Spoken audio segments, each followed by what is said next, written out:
Cette nuit encore, le ciel de Gaza a craché le feu et la mort. Au moins 413 personnes, dont une majorité d'enfants et de femmes, ont été tuées dans leur sommeil. Et nous nous sommes réveillés avec ces images d'une cruauté sans nom.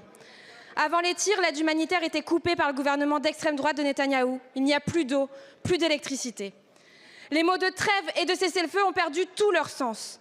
Et il y a 4 jours seulement, des députés, d'anciens ministres faisaient un déplacement de la honte pour fraterniser avec des criminels de guerre et s'afficher avec David Azoulay, armé, qui rêve de vider Gaza comme à Auschwitz.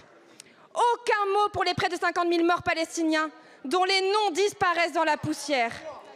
Même le Forum des familles, cette association de proches d'otages, supplie Netanyahou d'arrêter de tuer. Dans la patrie des droits de l'homme, chaque enfant tué est notre enfant. Chaque femme, chaque homme assassiné est l'un des nôtres. Un génocide n'anéantit pas seulement un peuple. Il frappe l'histoire, l'humanité et les consciences tout entières. Cette violation de la trêve est l'échec de trop de la France. Un cessez-le-feu a été violé sans un mot du président de la République. Que vous faudra-t-il de plus pour réagir ? Allez-vous reconnaître l'État de Palestine? Appellerez-vous en urgence à une réunion du Conseil de sécurité de l'ONU pour faire appliquer le droit international? Allez-vous enfin mettre un embargo sur l'envoi d'armes au gouvernement criminel d'Israël? Aujourd'hui, les visages éteints des enfants assassinés de Gaza nous submergent. Comment est-il possible de ne pas les voir?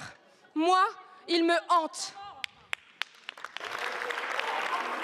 Ce cessez-le-feu, en tout cas dans sa première phase, est effectivement aujourd'hui en grave danger. D'abord parce que le 2 mars dernier, Israël a décidé d'interrompre l'accès de l'aide humanitaire à Gaza, que le 9 mars dernier, les autorités israéliennes ont interrompu la dernière ligne d'alimentation électrique vers l'enclave et qu'hier, des frappes israéliennes ont fait perdre la vie à plusieurs centaines de victimes ou en centaines de civils innocents.